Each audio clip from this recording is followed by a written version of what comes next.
শুধু এখানে বলছি না, আমার মা ভাই বোন যারা আছেন এই যুদ্ধের ময়দানে আমাদের সাথে থাকেন।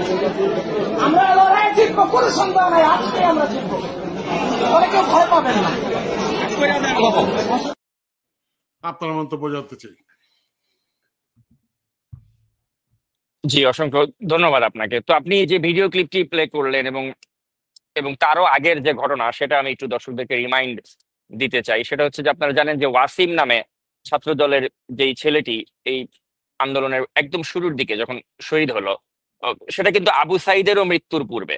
এবং আপনি জানেন যে ওয়াসিম এবং আবু সাইদ তাদের এই মৃত্যু কিন্তু দেশবাসীকে নাড়া দিয়েছিল।